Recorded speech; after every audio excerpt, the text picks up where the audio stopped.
Okay. This cat's driving me nuts. The cat is making girl or boy? Come on. It's a boy. Himself now. Some separation anxiety issues. Oh. So yeah, he's gonna bitch at me for not being in the same room as him. But that's okay. He can join. Okay. He doesn't like bourbon, oddly enough. He sticks his nose up at it whenever I try to. Hey, cat, try some of the finer things in life.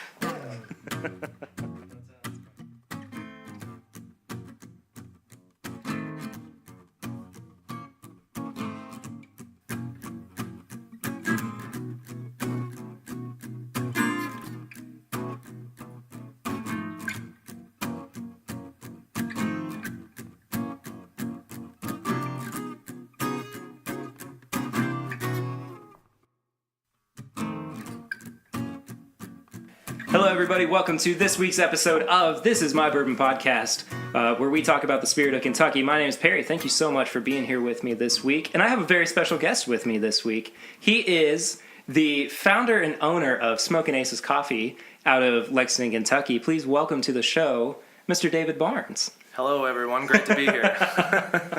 David, thank you so much for being here, man. Not a problem. We haven't done a guest episode in a while.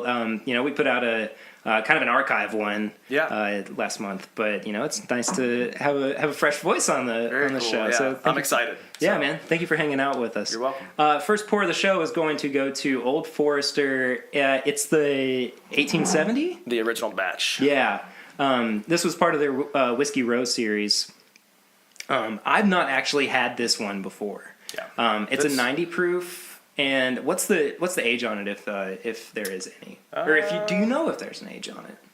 I don't know if there is. I do know that I believe the story behind this, and I'll read you the snippet on the back. Sure. This whiskey is distilled by us only, and we are responsible for its richness and fine quality. Its elegant flavor is solely due to original fineness developed with care. There is nothing better in the market.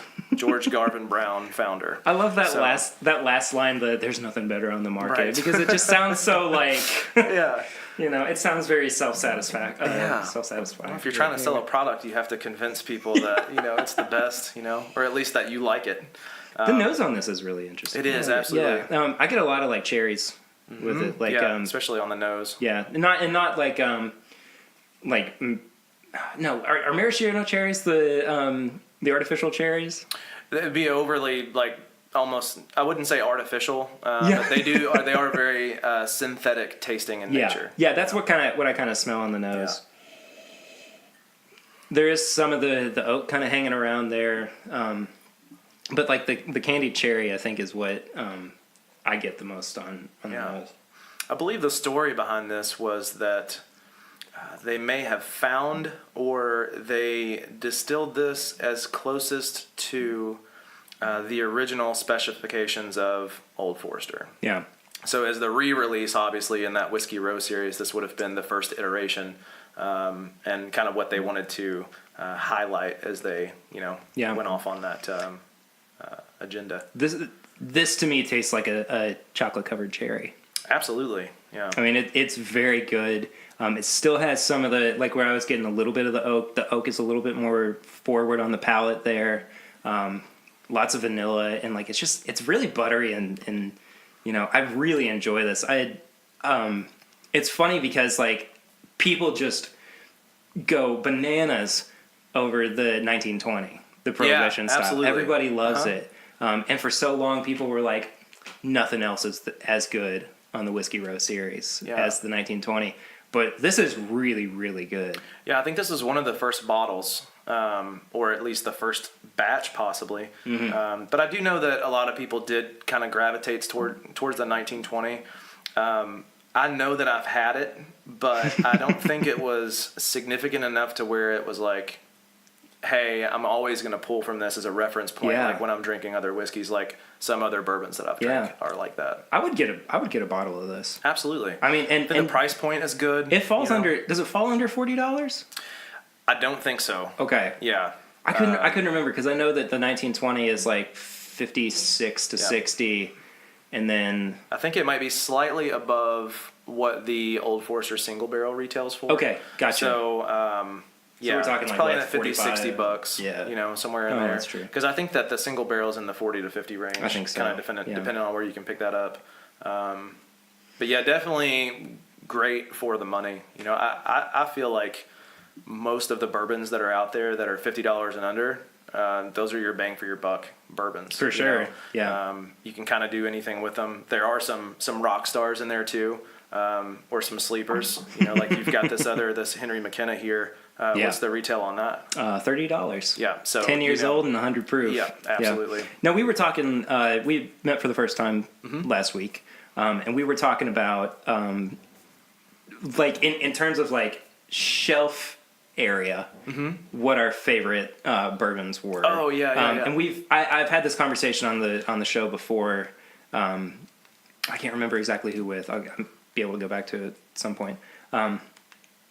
But what did you say was your mid shelf bourbon that you really liked? Always gravitate towards Old Forester Signature. Yeah. Just because the price point, the profile, it's 100 proof.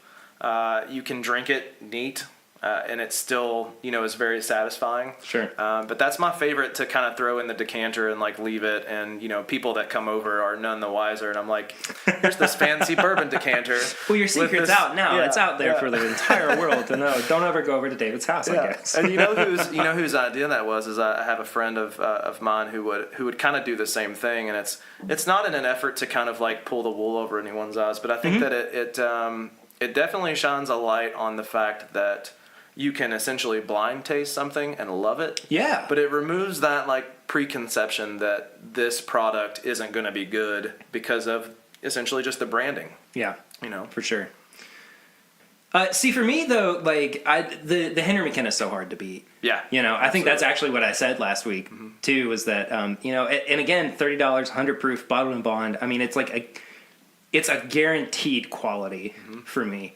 And one of the things too, like, we always talk about single barrels and how single barrel whiskeys, bourbons, whatever, there's going to be some variation from bottle to bottle. But for the most part, the flavor palate's going to stay, or flavor profile rather, is going to stay about the same. Yeah. And I think that Henry McKenna is one of the more consistent single barrels. Yeah. And I've had some outliers. Chad and Sarah of It's Bourbon Night have had a couple outliers too, where it's not been super great, but I talk about this on the show all the time. We did a review of my favorite bottle that I've ever had of it back in December, and just gave it a flying score. I don't know what I was trying to to say there for that. But anyway, I just think that reviews. There we go. Yeah. I just think that it's one of the better mid shelf bourbons out there. So we're going to talk a little bit first before we get into learning more about David, about what we've been drinking recently. So David, what you been drinking recently, man? I got a few things. So obviously Old Forester Signature. If I do, come home at night and do a short pour just to kind of, nightcap it up, it's generally Old Forester Signature. I'm a big fan of the 3-year Willet Rye. Nice. Which is getting bumped up to a 4-year here soon. I know. And that, that obviously for the price point too, you can generally find that, somewhere between $30 and $40, depending on A, if they have it, and B, where you're buying it at. Some people gouge a little bit, so it's up there in the $38, $40 range. And then Weller Antique, obviously. Yes. So I'm a I like Weller. I love Weller. Yeah. I had a glass of the Special Reserve before I came over here. Very nice. My dad was like, "Hey, let's go get a drink," and I was like, "Let's do it." Yeah. So we went and we both had a glass of Special Reserve. Yeah. Special Reserve is actually one of the ones I've been drinking recently. Trying to think what else. I just recorded an episode a couple days ago, so I haven't had a whole lot of time to kind of think about what you're going to do on this. One that I've really been loving. I don't know if I've really talked about this on the show before. I don't think I have. JW Damp, which is a bottle and bond. It is one of those. The cat's in the background. Yeah. It's one of those. Crying bloody murder for no reason. As cats do. Yeah. It's one of those bottom of the bottom shelf bourbons.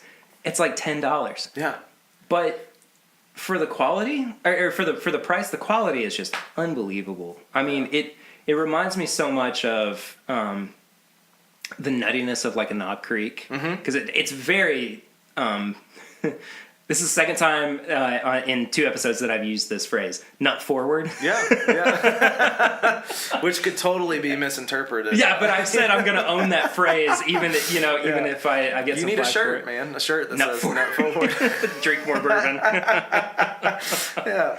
But it's a real good daily drinker. Again, at 100 proof, it's 4 years old.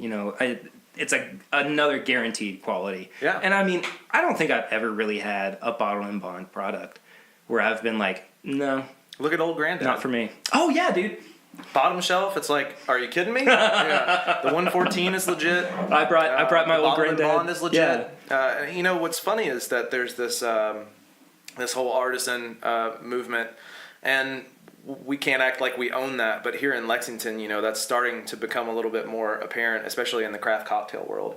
Yeah, and, for sure. I've got friends that make drinks all over town, and I go into these places and order. A lot of times, I tend to judge a craft cocktail bar on their old fashioned. Yeah, and we've then talked about that before. From there, like I kind of move forward and say, okay, what are else you can you guys do? doing that's kind of unique to your process and so on and so forth. But the Chris Evans down at Bourbon on Rye, his go-to is Heaven Hill White Label and The Bottled and Bond? Old Granddad 114 and the Bottled and Bond, and he just does.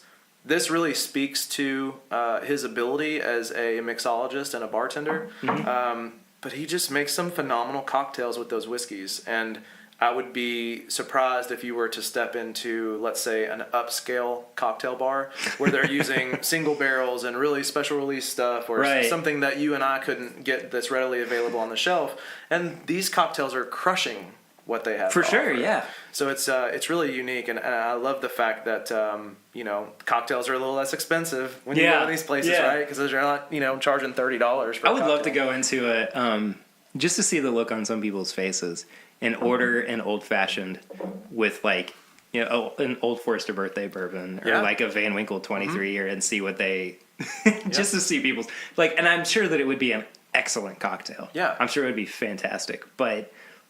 I mean, I would just get a little bit of a rye. So, so you mentioned Bourbon on Rye. What are some other cocktail places in Lexington that you really like? Big fan of everything the guys down at West Main do. Yeah. They are so what's unique about Main Street in general is you have 21C on the corner there, a door or two down West Main, and then a couple doors down from that you have the Seltzer Club, which is kind of the...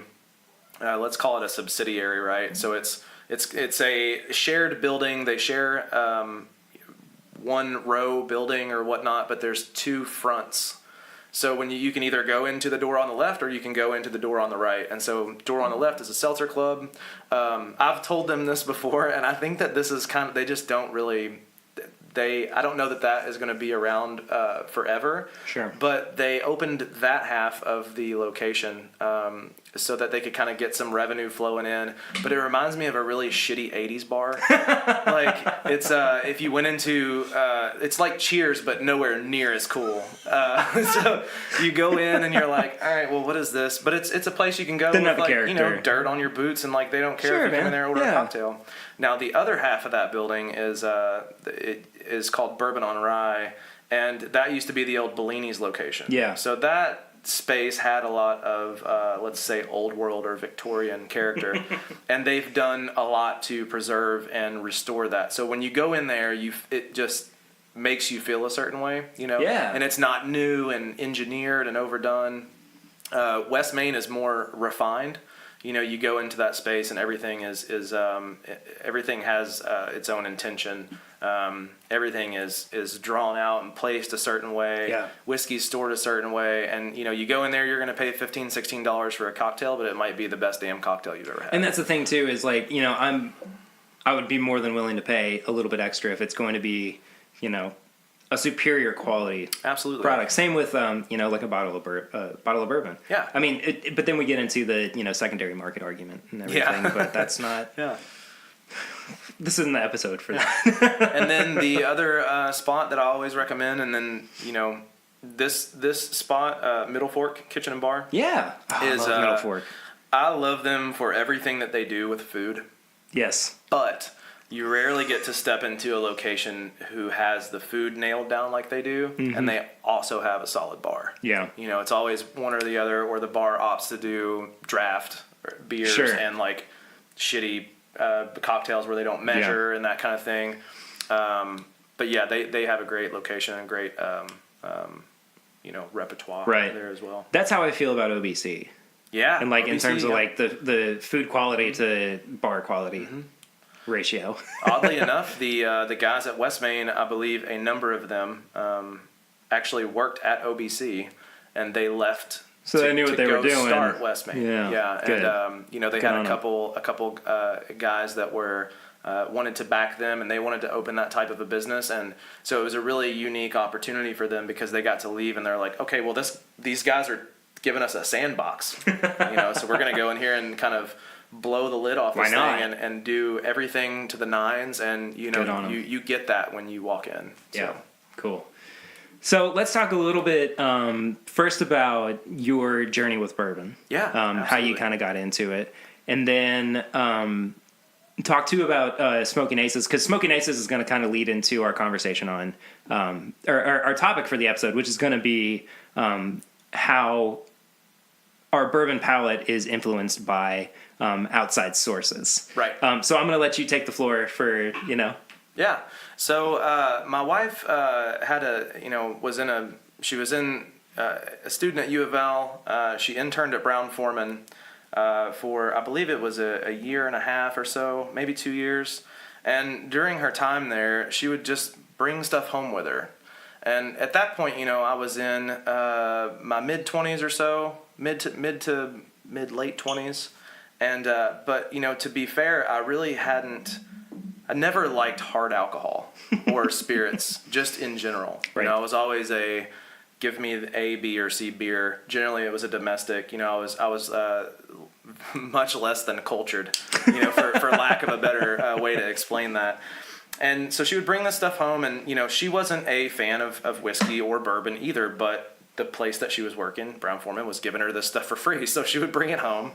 And we had this small bourbon cabinet, and we would just kind of put it in there.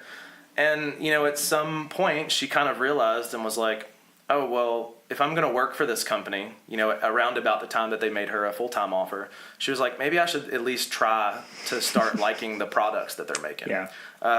So I kind of started on that journey with her, and we would taste through all the stuff that she would bring home. I remember, I believe it was the 2010 Old Forester birthday bourbon was the first one that I had, and then subsequent years, every year she'd bring home a couple bottles. So what was nice about that is early on I was kind of exposed to some of those premium products. Yeah. And it wasn't like I didn't get turned off initially by drinking something that, let's say, it doesn't necessarily mean it's not good. It's just not approachable for someone that doesn't know how to approach bourbon. That's such an interesting take on learning how to drink bourbon, because usually people start with Jim Beam. Yeah, people start with number one selling bourbon with Evan Williams, whatever, and they work their way up through Blanton's or the Old Forester birthday bourbon or whatever. But you started just about at the tippy top of absolutely, yeah. Woodford. To be fair, everyone that I talk to about bourbon generally asks me, A, what's approachable, or B, what bourbon I tasted that made me appreciate bourbon, and for me that was Woodford Double Oaked. Yeah, we talked about that too. That's right. Yeah, I think that product in and of itself is so it's almost like a concentrate, in a sense, because of that process. So what that did for me is that kind of let the wood and the aging process and all of those other nuances speak to me before the alcohol itself did. Yeah. For sure. So, as far as being able to pick flavors out in anything, you only know what you've had, in your experience. Yeah. So for that, Woodford Double Oak definitely primed my palate to be able to journey into other bourbons. For sure. Yeah. Yeah. And that too is such a great way to do it, because you're kind of being hit with so many so many great things on the double oaked that it almost becomes not necessarily a letdown when you try anything else. Yeah. But and I think less of a punch for sure. Yes. Yeah. Uh-huh. But I can see where some other bourbons would fall kind of short based on their flavor profiles compared to the double oak, because the double oak is so robust. It is. The thing about it is it's just a typical, and so what we're drinking right now, the Old Forester 1870 is also... Well, I've moved on to the Henry McKenna, but... Oh, yeah. I need to speed up. So, but they're all very typical Brown-Forman flavor profiles. Yeah. What's nice about the double oaked is just that it's double everything. So if you could imagine that. Literally. And especially with the oak and the sweetness. So generally, when you have someone that's never had anything other than Jim Beam or Heaven Hill or Evan Williams or something like that, which, by the way, those all have those preconceptions that, you're not drinking those products for flavor and appreciation. You have a totally different reason to same reason for drinking like Natty Light. Right. Well, I don't know entirely about that. There are so many people. Yeah. I'm going to retract that statement because there are so many people who swear by Jim Beam and Evan Williams and everything, and they're both very quality bourbons. Yeah. We do the same thing in coffee or with coffee, or in the coffee industry. Generally, some companies that let's Starbucks, for example, and I guess I can say this, but their whole thing is creating a product that will satisfy the overwhelming majority of people who drink coffee. Right. So, in order to do that, you have to create something that is like coffee, or like what everything thinks coffee is like. Yeah. And then obviously make it inexpensive. Affordable. People have to have access to it. It's got to be convenient. So some of your lower shelf bourbons, that's exactly what they're doing as well. Yeah, for sure. So you touched on it a little bit, but let people know some. You can go ahead and finish your glass if you want, since you've been doing a lot of talking. I do want you to talk some about Smokin' Aces. Yeah, absolutely. Or Smokin' Aces. There is the apostrophe in there. I don't want to, misrepresent the... It's an action statement, right? So it's like, there's some oomph behind it. Smokin' Aces, so I am the roast master and founder for Smokin' Aces, and we are a micro coffee roastery located here in Lexington, Kentucky. And essentially... I got into coffee after I had, we call it the AHA cup in the industry. So it's like, I'm drinking coffee and it's very, like I have this, there's a reason that I'm drinking coffee, and it's so that I can study more, right? Or that I can wake up in the morning, or, coffee for me, especially now, is very ritualistic in the morning, and it is for a lot of people. It kind of sets the tone for the rest of your day. And I had an amazing cup of coffee once, and I kind of thought, well, how can I always have access to this? Because at that point, having access to that coffee was impossible on a daily basis. Yeah. Right. Especially because you get back to brewing methods at home, and where did you buy the coffee from, and when was it roasted, and so.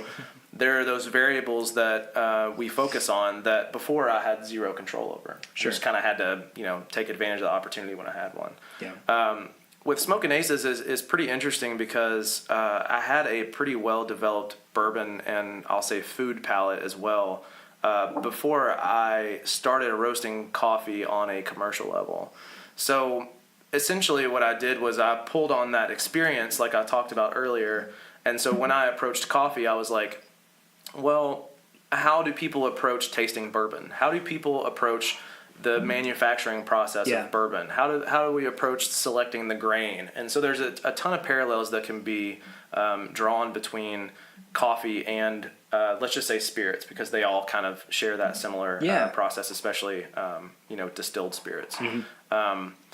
But so we roast coffee, and we select coffees that we think have subtle nuances that can be appreciated. So each one of the products that we offer are very, very similar to what someone would look for if they were looking for a single barrel bourbon, right? That's so cool. So they're looking for something that is relatively close to what their reference point of a bourbon is, but they want a little something extra in it too, right? So we try to look for that. So we'll find an Ethiopian coffee, and it'll speak very true to what people know of and expect from an Ethiopian coffee.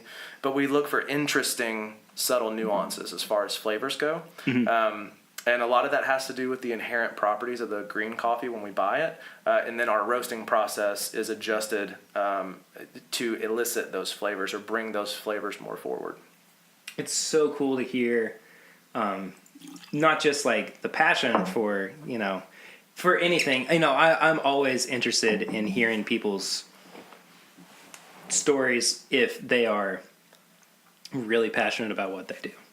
And A, it's cool to hear the passion. B, it's cool to hear the parallels between what you do and what, say, a master distiller would do.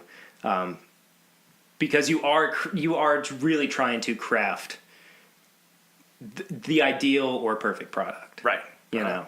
And so good on you for, There's, for putting that time into it. And it's funny that you bring up the term master distiller, because even in the bourbon industry, essentially within the industry, people understand what that term means, and they know what that person does day to day at the distillery. And they're not all created equally. Obviously some people say, oh, I really like everything that this distiller does, and I really like everything that this distiller does. And it's the same thing with coffee. There are other roasters out there that people follow because they really appreciate everything that they create.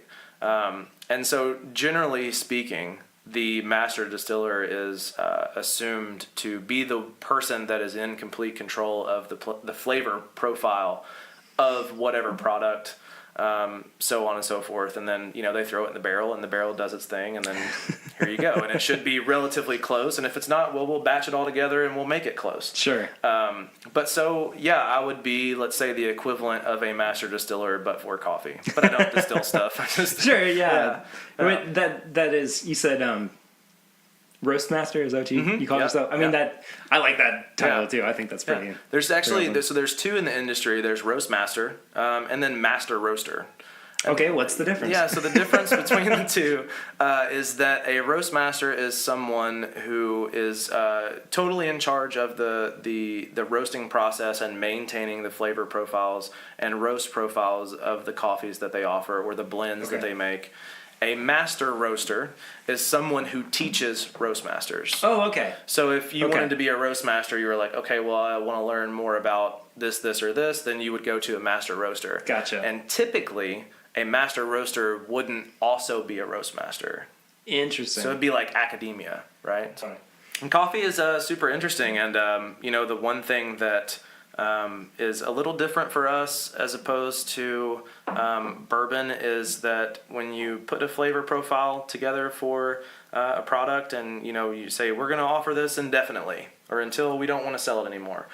Coffee is very volatile in nature. Yeah. So, one crop year might not be as good as the next crop year, and one might be immensely better than the one before. So, as part of my job as well as my cohort, let's call him, my QC guy, Corey Critchfield, he is basically imperative to the operation, and the fact that if it was only me tasting my coffee all the time, then it's really easy to kind of blow smoke up my own ass. Sure, yeah. But you got to have someone to taste your product and say, hey, this is what it's supposed to be, or this is on point, or no, it's off a little bit. And then he kind of feeds me back information and says, this one ended up a little smoky, and his palate is amazing too, especially for coffee. And oddly enough, he was a mixologist as well. So, well, cool. Let's get into the topic then a little bit about our palate with bourbon. Yeah. And this is actually a conversation that I've wanted to have on the show for a while, and I'll probably revisit it again with the other people that I do the show with.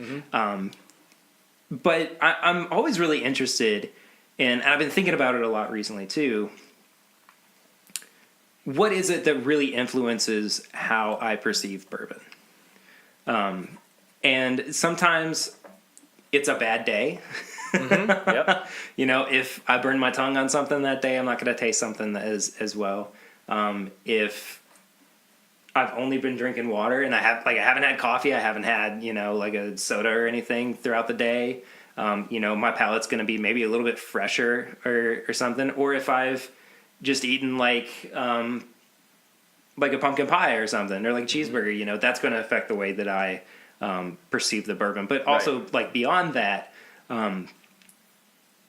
the things that kind of help us to develop a palate so that when we go to drink bourbon, you know, we can kind of look back at what we've gone through and go, okay, that is what's helped me get to where I am now. Yeah. And I want to, this would be cool because I think we can kind of draw parallels between bourbon and coffee. Absolutely.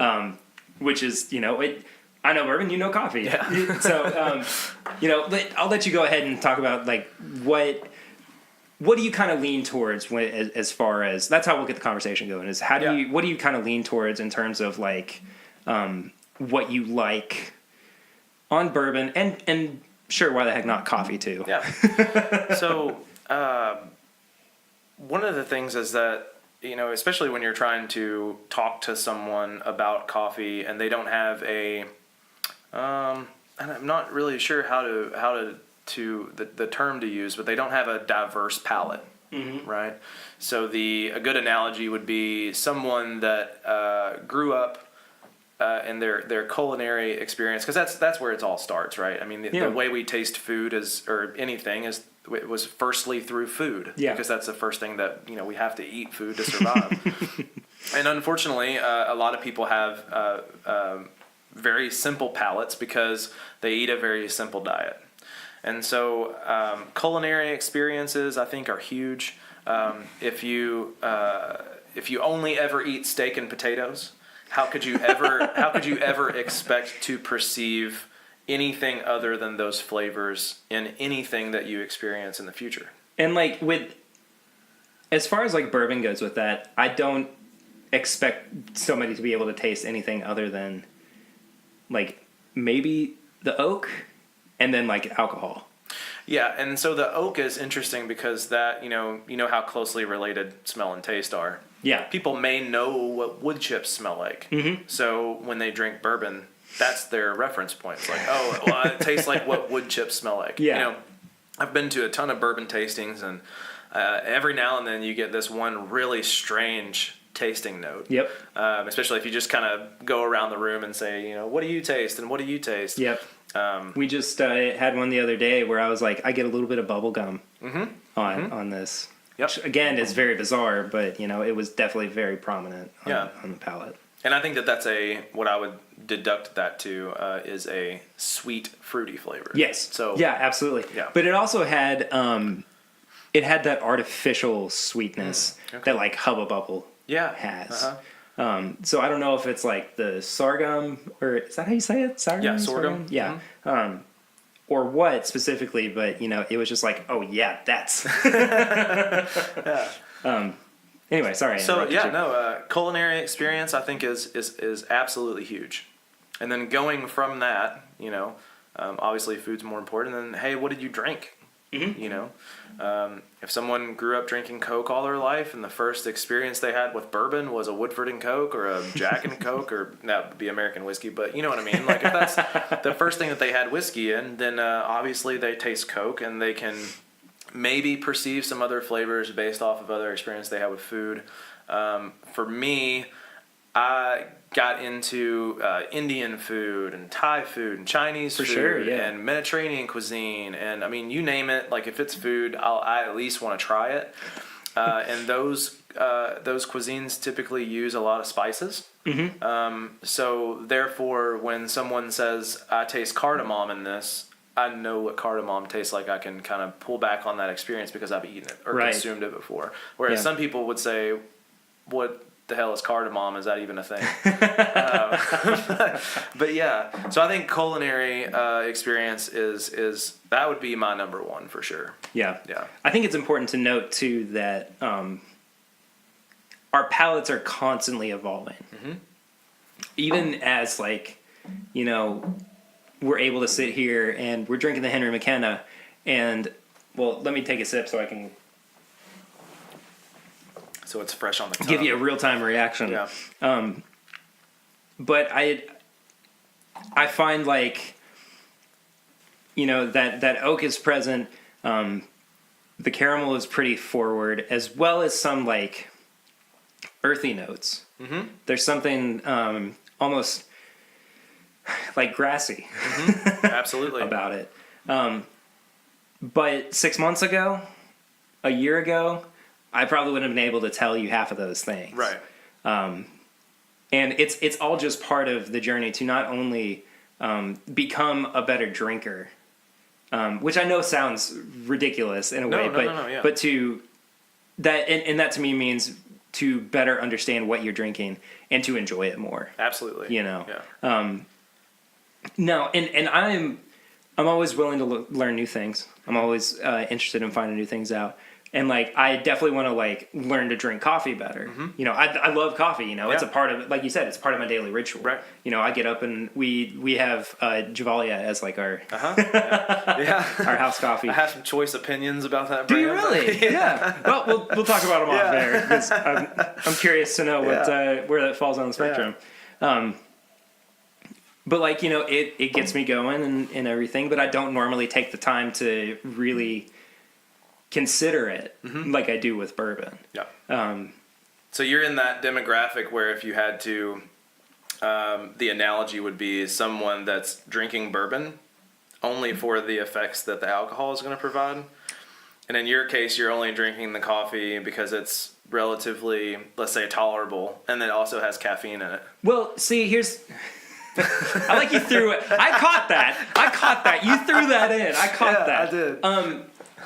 Here's my thing about it is that like I do know what bad coffee is. Mm-hmm. Yep.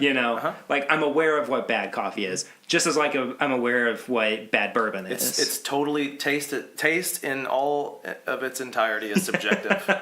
So, yeah, go ahead. I'm sorry. But no, it's okay. But like, I do drink Javalia over other things because I know I like it the best out of, whatever I've had so far. Mm-hmm. Same with bourbon is like, you move on from, say, your Jim Beams or you move on from your Evan Williams to go on and experience something more. Like we're going to be reviewing E.H. Taylor Small Batch. You go to a first-time bourbon drinker, it would be amazing to me if they even knew what that was. Right. Just like I'm sure off air you're going to go try this instead of Javalia. Right. To elevate my... Yeah, and that, to be fair, that's our goal. Yeah, of course. If we don't really have a, a mission statement per se, but we do think that what we're doing and what we're trying to do is to essentially just elevate the coffee culture of Lexington firstly. Yeah. And then hopefully that will proliferate out to, cities close by and then obviously on a national level and then hopefully someday internationally.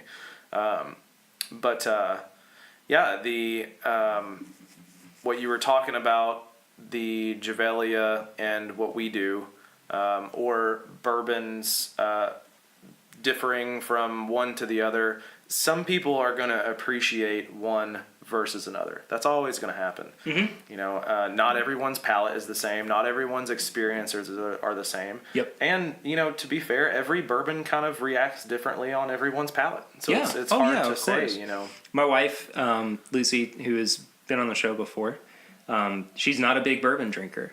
And when she drinks it, she just gets like mostly ethanol. Yeah. But, and she's, I don't want to say getting better about it, but she does understand it more and is starting to, be able to identify things here and there and actually have like a conversation about it. Mm-hmm. And I think that's like really the most important thing about knowing your palate is that you want to be able to say, I taste X, Y, and Z on it. And if you like X and Y, but you don't like Z, be able to identify why you don't like them. Right. Absolutely.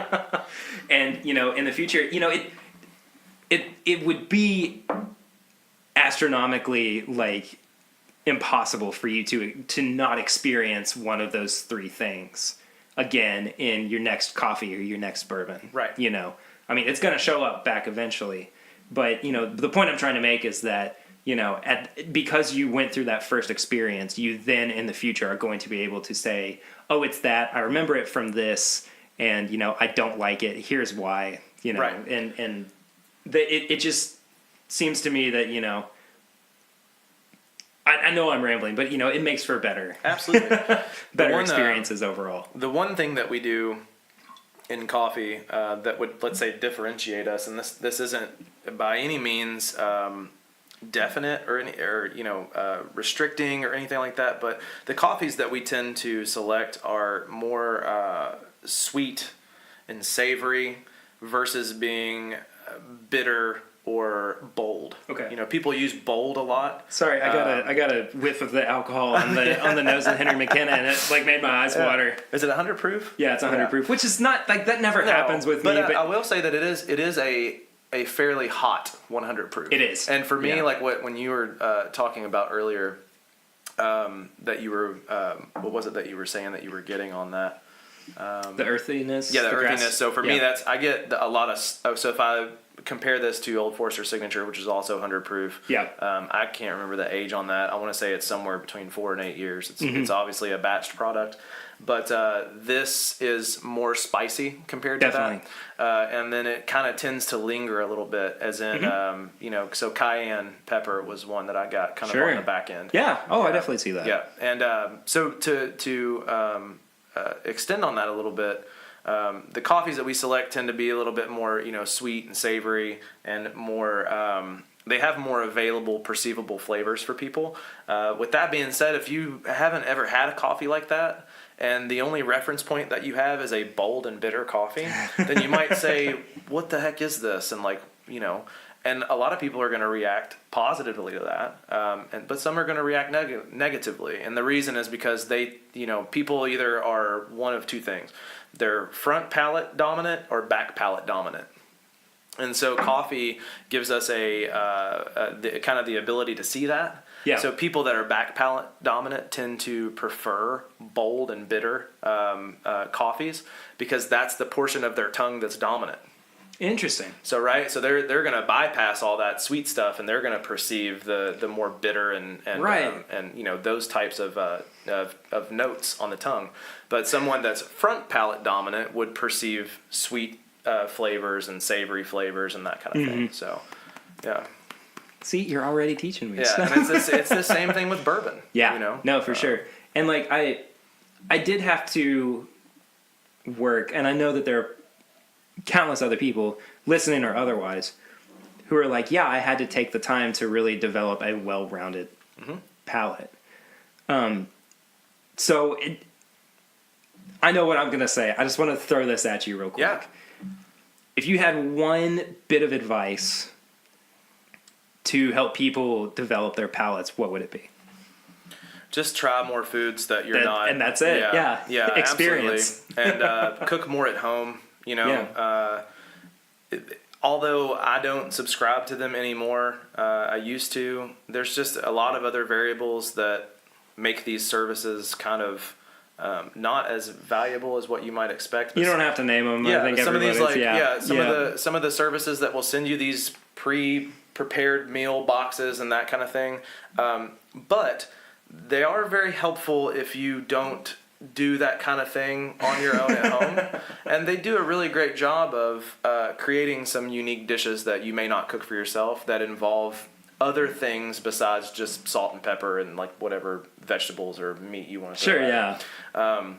And those are great. So, you know, you can play around with some different spices. Get into Indian food is really good because there's a ton of spices in there. It's so complex. Tons of flavors. Yeah. And, you know, a lot of that, sometimes when you start eating that, you can't really explain what you're tasting, but you just know that it tastes good. Right. You know? Yeah. But having that, you know, so your palate is set and it's trained essentially, right, to perceive those specific flavors. Right. Then when you drink bourbon, you can say, "Oh, this reminds me of that masala that I had Yep. 2 weeks ago." Yep. And then to speak a little bit more to that, you mentioned earlier about trying something and then your palate is trained. You have to keep it trained. Oh, definitely. People Yep. if I didn't drink coffee for a month, I would probably be terrible at my job. Like all of a sudden, minus all the other variables. But it's very important for us to continually taste our coffees so that we know, that we're creating a product that is close to what it was last time or exactly the same. Sure. And the same thing goes with bourbon too. People that taste bourbon for a living, they're constantly tasting it all the time. Yep. And if they don't, it's very easy to kind of become untethered from, Yep. they lose their bearings in a sense. Sure. Yeah, for sure.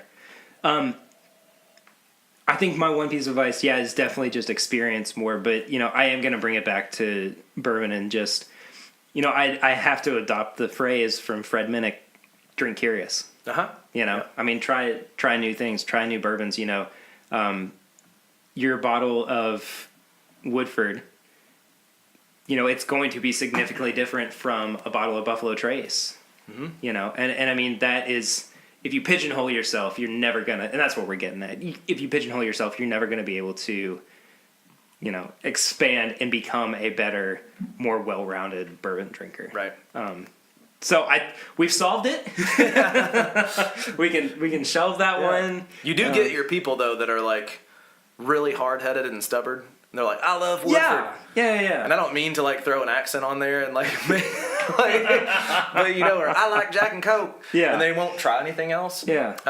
But kudos to them. But I'll get really bored. I'll be honest with you though. I don't think a whole lot of those people are listening to this show. Good point.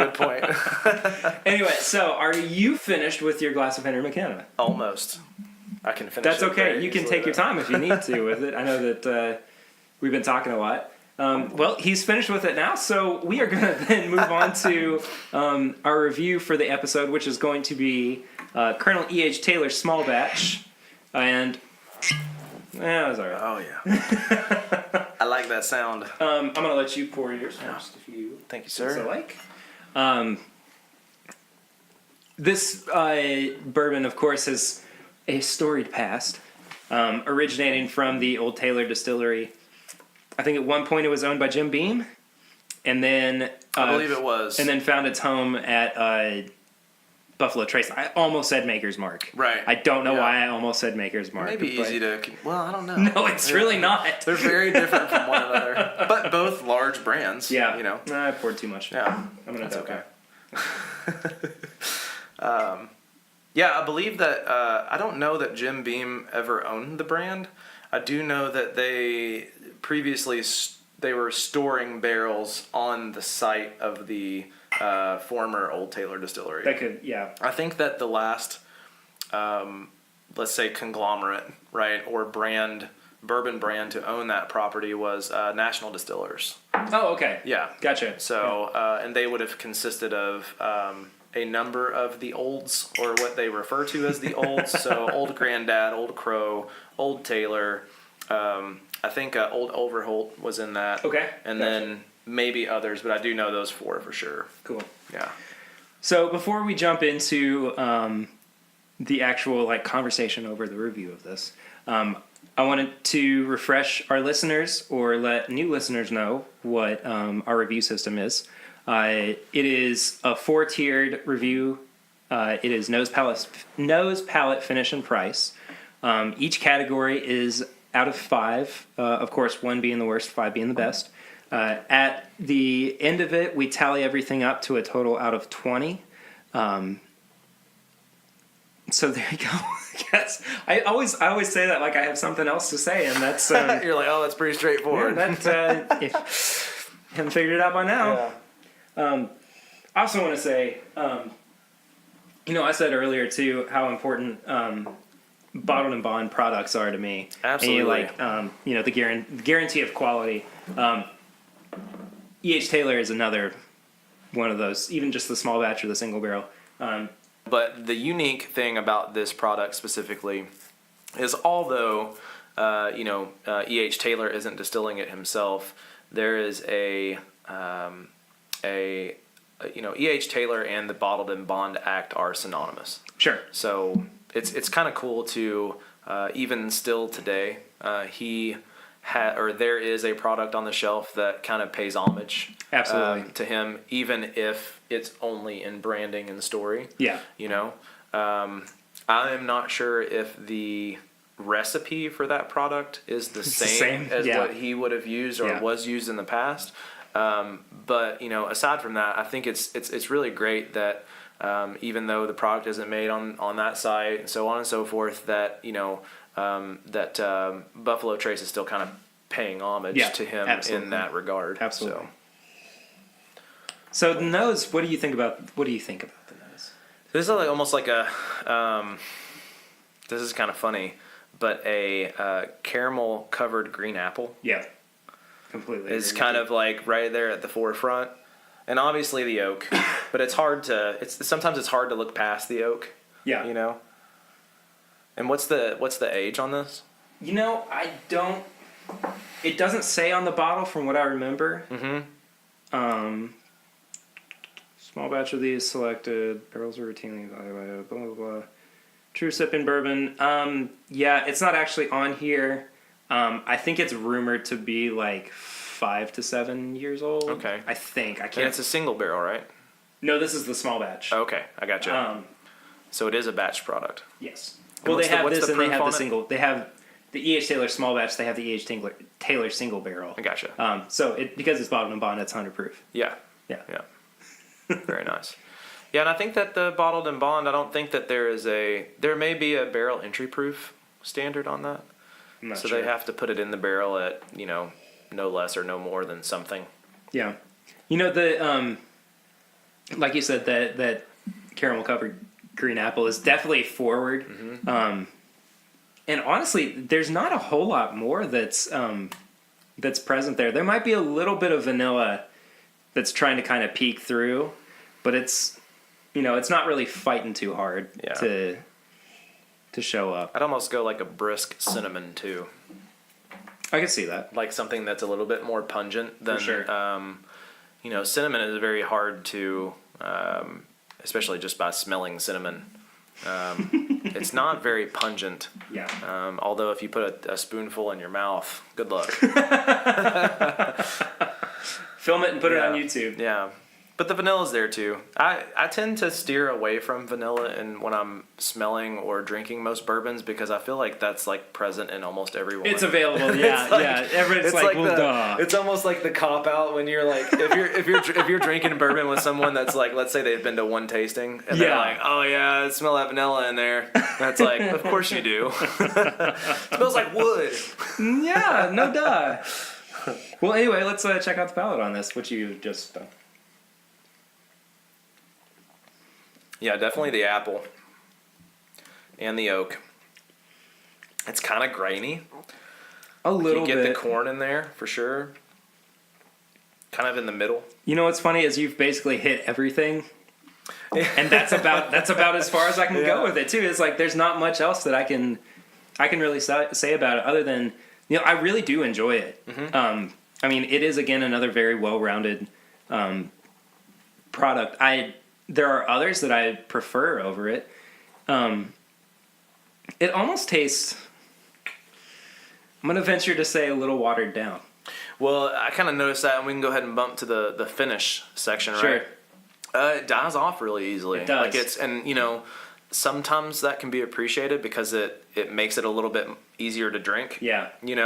But if you're looking for something that's going to kind of linger on your palate, like it goes away pretty quick. Yeah.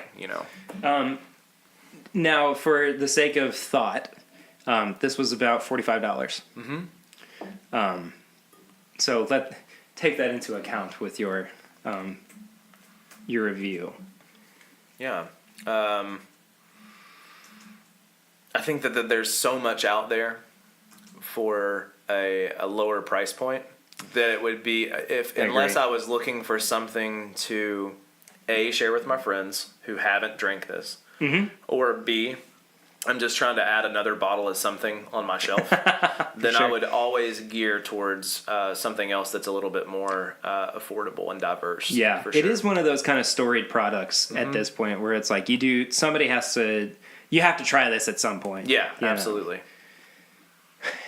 This is going to be one of those instances where the branding is carrying this product. For sure. And that might be a little harsh, but you can't fault any brand for doing that. No, right? of course not. You have to make money, or else you can't stay in business. And I would much rather them continue to make this product and make bourbon as opposed to the alternative.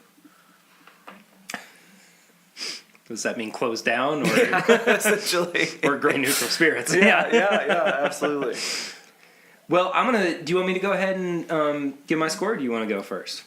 So what's the total? It's out of 20? Out of 20. Okay. Yeah. And if you You go ahead. You Okay, go ahead, cool. and I'll tally it up. All right, cool. So for the nose on me, it was a 3. Mm-hmm. It is, it's enjoyable, it's quality, but I don't know, like we kind of the same with the palate where it just kind of falls flat, where there's not really too much that we can go, we're not really like searching for anything else. It's just like, yep, there it is. We're done. Check it off. So that's why it kind of like falls right in the middle of the road. There isn't, well, no, I'm just going to leave it at that. It falls at 3 because, it hit the flat note. Palate, I gave a 3.5. Oh, we're doing 0.5s. I'll have to change. You can, yeah, you can. Sorry, I forget to mention that for first timers. Yeah. It's look, it's fine. It's very good. It's very I wouldn't say very good. It's good. It's serviceable. I'm having trouble talking about this one for some reason. I'll step in a little bit. I think that with the nose, I gave it a 3.5 on the nose. Mm-hmm. So you have to remember that with the nose, you'll perceive some different flavors and whatnot. Yeah. But I can't lie that like when I smelled it or I nosed it, right? You Yeah. don't smell your bourbon, you nose it. So when I nosed it, it kind of got me a little excited. Yeah. Right, and then as you move to the palate, it's like, all right, and that's it. That's it. That's then, it. It's like nothing kind of like punched forward and was like, look at me. Yeah. So I did 3.5 on the nose actually, and then on the palate, obviously the flavors we talked about, I went with a 3. Yeah. Just because it's not that diverse. No, and again, it's just like you're not having to really experience too much of it. You're just kind of like, okay, I've done it. Let's move on to something else. And what you move on to from there is the finish, which is just almost non-existent.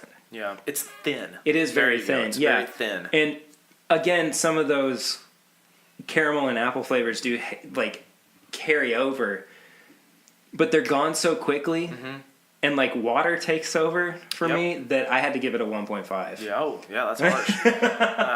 It definitely doesn't coat the tongue. No, like a lot of bourbons, especially at that proof too, right? Yeah. And then if we're assuming that age, then you automatically have to assume that it's going to be a little sweeter at least than like what a Woodford would be, right? And I almost get like or Buffalo Trace, the flagship product. It's almost a little like sour on the finish. Do you get that at all?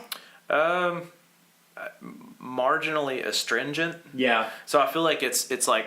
So maybe sour is not the right word for me. Well, sour would be. It's just a different level. Sure. So sour would be like, oh, I sense something on this part of my tongue because it's been activated. Astringent would be after it's finished and gone, something is still pulling there. Sure. Why didn't it go away? And I would agree with that. I would say that it's a little astringent. Okay, cool. Yeah. What'd you give on the finish? A 3. Okay. Yeah. Cool. And that's kind of middle of the row. Yeah. What I do like about it is that it's smooth. Sure. So if you're looking for something that's relatively easy to drink, and not to highlight the fact that we're saying it's thin and watered down and all this stuff, it is very easy to drink. You can get yourself in trouble pretty easily. Oh yeah, yeah, for sure. Yeah. And then on the price, I gave it a 3.5. Yeah. Did you give it the same thing? I gave it 3. Yeah. Yeah. I almost gave it a 3. I bumped it up to a 3.5 because Buffalo Trace has been so good about not gouging you on price, even though everybody else on the market seems to be right now. They feel pretty good just gouging us on Weller. well, They're like, we'll call this E.H. Taylor a low-hanging fruit, but if you want Weller or Pappy, it's like, good luck. Yeah, good luck. Yeah. But it's all about balance, right? So it's like, yeah, it is, exactly. Hey, we have this really expensive product that may or may not be worth it, and then, but here, try this. There are better products out there, of course. I think. I like the barrel proof E.H. Taylor quite a bit. I feel like I've had that actually. It's I think like $70. Yeah, $70 to $80. I would go one and just say, if you're going to try this product at all, to just shell out the extra $25 and get the barrel proof. I would agree. You know what I mean? I would agree. I feel like this one, the fact that the price point is that close, that this one is almost worth like an overstep. Yeah. Or come back to this if you're at a gathering and someone has brought a bottle and you're like, all right, I've been wanting to try this. But I will say though, I definitely enjoyed the Henry McKenna more than I did this. I like that one out of all these 3 that we've drank. Oh, I agree. Yeah. I completely agree. I think that was the strongest by far of the 3. And again, it's $30. It's age stated. Yep. It's 100 proof. I mean, the one thing that I like about it too is like I tend to be like, I fall in that 6 to 8 year range is kind of what I prefer. But I will give it the fact that for a 10-year bourbon, it's not overly woody, which was kind of what it's not. No, it pushes me to the a little bit younger bourbon. Yep. And then in on the other side, I do like old stuff too. But the reason that I like the old stuff is a lot of times that oaky characteristic tends to flatten out. Sure. And you get some other things that you can appreciate. Yeah. In the whiskey. Well, my total score then rounds out at, what is that? 7, 10. I gave it an 11.5 out of 20. And I'm at a 12.5. Yeah. So I think it got an F. Like, what is that? That's like a 60, 65 or something like that. But, like, I would definitely still recommend this to, I mean, well, you can't. I'm going to buy another bottle. You have to try them all. Yeah, exactly. And I'm still going to buy another bottle, I mean, I still think it's really good. It's just not, I would still buy Henry McKenna over this. Yeah. And a matter of preference for sure. Yeah, absolutely. Absolutely. And, it does have some cool packaging. It does. The one that you have, so that's the... This is the old Granddad. Yeah, the other bottle and bond. So it does come in the tube. It does, yeah. I brought it in the tube. I probably could have brought it without the... No, that's okay. The tube, but, it was just easier to grab it off my shelf. In case you have to mail it while you're out. Less than half full right.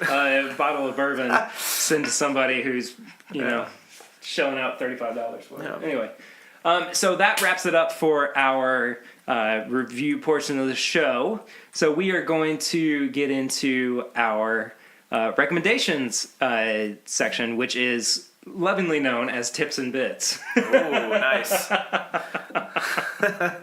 If you had any tips and bits for people this week, what would you say, David? Recommendations in regards to bourbon? Anything. Ooh. You can recommend anything to the stars and beyond. Oh man. If you haven't been to any of the craft cocktail bars that I mentioned earlier, oh yeah, for sure. Treat yourself. Treat yourself. So the coolest thing is, I've been in Lexington now for a little over 2.5 years, and I feel very fortunate to have been here for those years.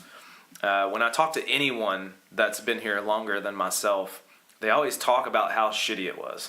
There was no good food options, no good craft cocktail bars, or just cocktail bars. There were bars, right? But there's a very big difference between the two. Right. And Lexington is a little late to the game in some facets, especially when you compare it to where I'm from originally, which is Louisville. Yeah. So it's been phenomenal to see that whole movement and that initiative make its way here. And people like us that appreciate bourbon and coffee and food and all this other stuff are actually going out and doing the things that they're interested in. And, West Main, Bourbon on Rye, Middle Fork, the craft beer scene here is insane. Love the craft beer scene here. Get out there and support these guys. That's all. Oh, yeah. Shop local. Yeah, absolutely. Yeah. And fortunately enough, we have legitimate places to go for that now, Excuse me. Sorry. Yeah, no, you're okay. So I'm going to recommend a couple of things. The first one that I'm going to recommend is another podcast.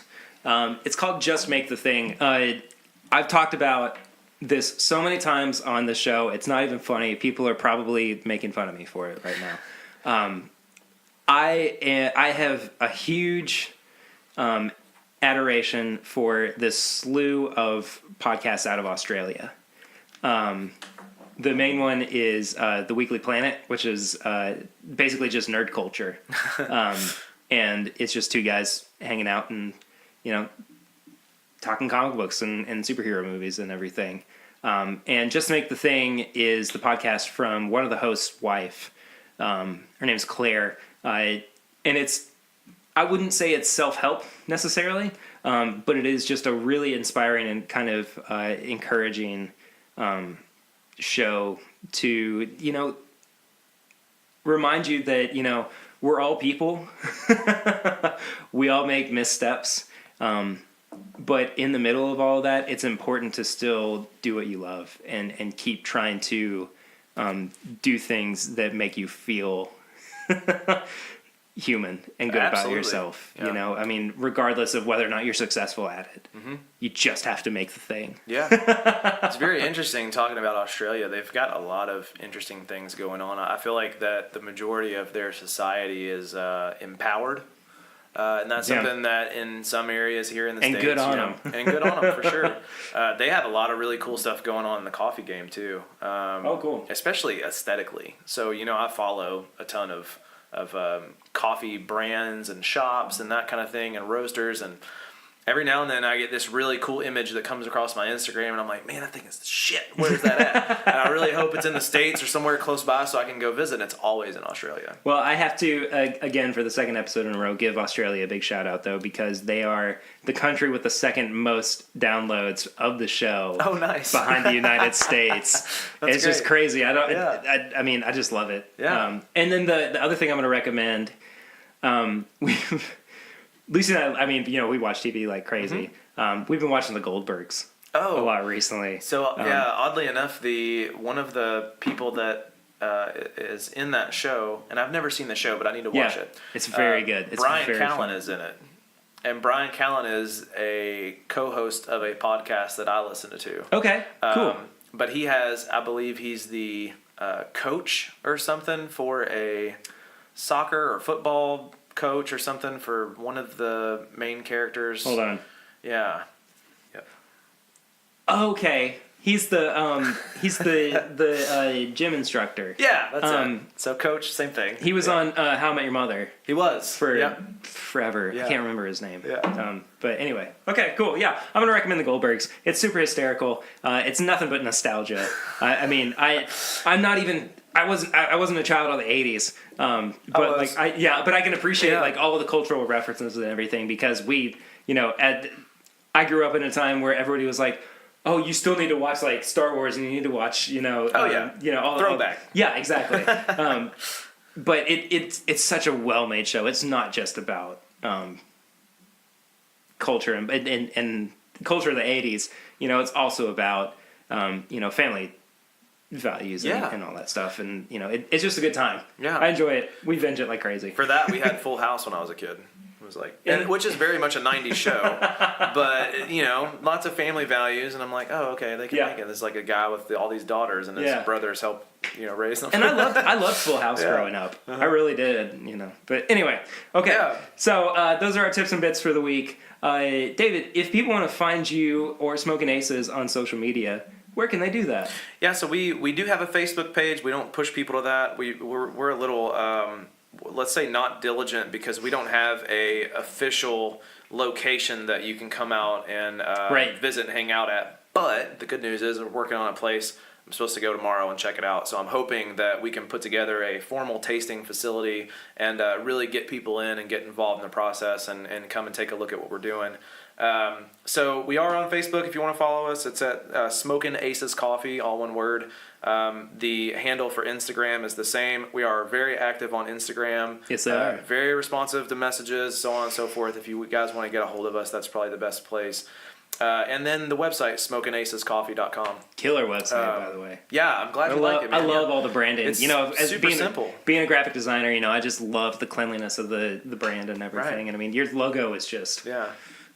I appreciate Makes that. me happy. Yeah. Makes my heart happy. Yeah, it actually, I just learned recently that it won an Addy Award. It did. Yeah. Yep. So shout out to Shatterbox on Yes. that. They did a killer job. I put together some general kind of sketches and sent them this example, and then they just knocked it out of the park. Yeah. Man. I mean, they did a great job. Tanner, who's one of the co-hosts on the show, is actually working at Shatterbox. Oh, okay, great. Too. Yeah, that's awesome. So I brought up the other day that you were going to be on the show, and he was like, "Yeah, we did their logo and everything." I was like, "Holy crap, that's fantastic!" Anyway, cool. So if you want to follow us on social media, we are on Instagram and Twitter at My Bourbon Shop. We are on Facebook at This Is My Bourbon Shop, and our Threadless store is This Is My Bourbon Shop. Oh wait, no, it's My Bourbon Shop. Wait, sorry. I can never remember because I had to shorten it 100 times before I got there. It's just bourbonshop.threadless.com. We have a Patreon page if you want to become a patron of the show. It's patreon.com/mybourbonpodcast. Give us a rate and review on iTunes. Give us a 5-star rate and review. Yeah. We've had a couple 1-star and 2-star reviews with no feedback for no particular reason. Wait, is this Yelp? Yeah. How would you rate our service today? Yeah, would you mind going on Yelp? It's I feel like being an asshole, so 1 star. 1 star, sir. Food is cold, I don't care. Yeah. Everybody look weird. Yeah. Anyway, David, I want to say thank you so much for being on the show, man. This was a lot of fun. We'll have you back on in the future, I'm sure. That'd be amazing. Next week, we're going to have Curtis and Tanner back on. Not sure what we're going to talk about next. If you have any suggestions for our topic next week, tweet us, email in. This is my bourbon shop at gmail.com, I think is the email. I can't remember. It's all in the description for the for the episode if you get confused or lost. So but difficult to remember everything. If you have ideas for the show, hit us up, and we'd be happy to talk with you about it, take them into consideration and all that filled stuff. questions. Yeah. Thank you guys so much for listening. We really appreciate all you do for us. You keep us going. You make us happy. We really appreciate everything. I will see you next week, but until then, I'm Perry, and this is My Bourbon Podcast.